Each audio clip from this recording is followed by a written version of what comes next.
América Latina es una región que cuenta con una superficie de más de 21 millones de kilómetros cuadrados, casi 600 millones de habitantes y más de 20 naciones, entre las que se encuentran Venezuela, Argentina, Uruguay, Bolivia, República Dominicana, Brasil, Chile, Perú, Paraguay, Colombia, Panamá, México, Nicaragua, Costa Rica, Honduras, Cuba, Haití, Ecuador, Guatemala y El Salvador. Dentro de la América Latina contemporánea, y esto ya tiene quizá 3 décadas por lo menos, las dos potencias principales han sido México y Brasil, pero son dos potencias como asteroides que nunca se encuentran en el espacio. Somos latinoamericanos, compartimos una serie de simpatías, yo creo que los pueblos de México y de Brasil tienen una enorme simpatía mutua, pero a nivel de gobiernos y de clase económica pudiente de estos países, los desencuentros han sido mayúsculos. Es uno de los países con los que menos cooperación, menos trabajo de coordinación política se da normalmente y donde cada quien juega su juego. Si se pensara simplemente en sentido inverso, es decir, que un trabajo muy serio de acercar a México y a Brasil, y tomo con mucho interés esto que comentabas de que el sector paulista de la economía brasileña, el más fuerte de ese país, tiene interés en un acercamiento con México, quizás sea el detonador que estábamos esperando desde hace muchas décadas para que México y Brasil finalmente entren en algún tipo de sintonía común y puedan empujar hacia adelante algunos proyectos. Yo estoy convencido, al igual que ha pasado con el proyecto europeo, por ejemplo, que son los menos, pero con cierto grado de importancia regional, los que pueden arrastrar, digamos, al resto de la comunidad para tener algún proyecto común. El caso europeo me parece que era más complejo que el que tenemos en América Latina, porque ese triángulo entre Gran Bretaña, Francia y Alemania siempre fue muy complicado de manejar.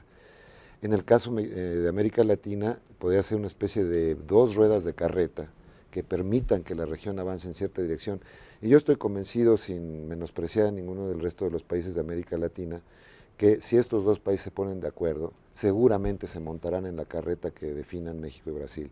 De manera que el proyecto estratégico ahí está, es cuestión ahora sí que de ponerse a pintar en la pared, pero no sé si ya estamos trabajando en esa materia, Rubén. Bueno, estamos trabajando, sin duda estamos trabajando y ambos gobiernos están trabajando. Yo quisiera destacar que de repente hay imponderables que, o tal vez no serían imponderables, pero son variables que van determinando las cosas. Por ejemplo, hubo este acuerdo entre ambos ejecutivos para lanzar las negociaciones para ¿Estoy este en acuerdo. la etapa Rousseff o todavía con Lula?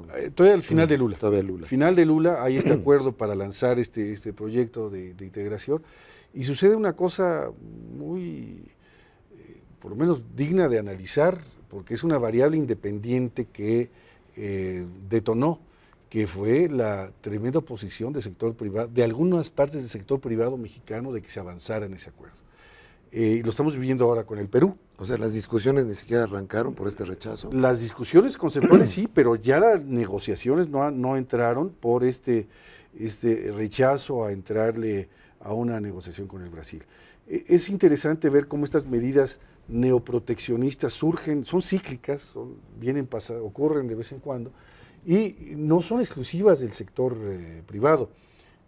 Por ejemplo, en el Congreso mexicano, en el Senado, muchas veces escuchamos de la importancia de fomentar la integración, que es importante y con razón que los legisladores digan hay que avanzar en integración. Claro, ¿no? claro, está en documentos. Bueno, y tenemos un instrumento de un acuerdo comercial con Colombia que costó mucho trabajo que fuera aprobado y tenemos uno atorado en el Senado, que es el de Perú.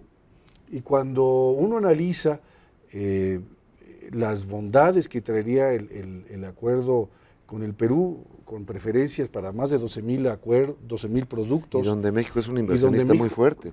Hombre, somos inversionistas con 10,000 millones de dólares. 10,000 millones de dólares invertidos mexicanos ahí, de empresas mexicanas, en sectores fundamentales como la minería, telecomunicaciones y otros. Pareciera que estos acuerdos de integración son rehenes de estos intereses sectoriales. Y todos sabemos, Enrique, que no todos ganan en todos los procesos de comercio. Hay unos que ganan y otros que pierden un poco, pero esa es parte de la negociación a la larga. aún los acuerdos que de entrada parecen asimétricos, como fue el Tratado de Comercio Libre con los Estados Unidos, bueno, produjo a la larga también ganancias importantes en materia de generación de empleo y generación de exportaciones. Algunas muy importantes, pero pasamos hay claroscuros. Hay claroscuros de todos, pero el balance al final es un balance positivo.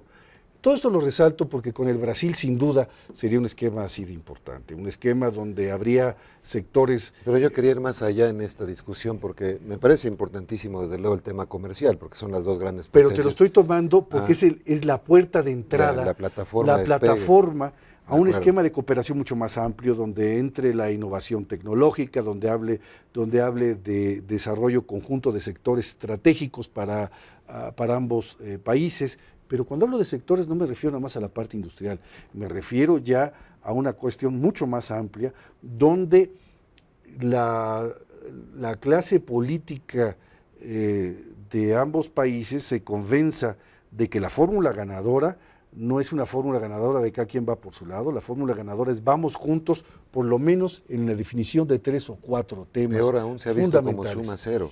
Ahora es suma cero. No sé si lo es realmente, ¿por qué no? Pero es que parece suma cero, es suma cero lo que gana Brasil lo pierde México. Pareciera que lo que gana Brasil, y yo estoy convencido, yo lo he señalado con los colegas brasileños, que cuando le va bien a Brasil, le va bien a la región, ergo le va bien a México. Es decir, el éxito de Brasil o los éxitos de México, los éxitos de Colombia, al final del día crean sinergias a nivel internacional. Por algo está volteando la comunidad internacional a ver a la región. Es una región que está creciendo, unos más que otros, pero cuando a Brasil le va bien, a México le va bien. Cuando a Argentina le va bien, a México le va bien. Y no hay por qué cerrar el diálogo en donde no nos entendemos, que ciertamente hay sectores donde no nos entendemos. Pero eso nos ha pasado en la negociación de todos los tratados de libre comercio. No nos entendíamos con Japón ya el último día de la negociación en el tema de naranjas, jugo de naranja y carne de puerco.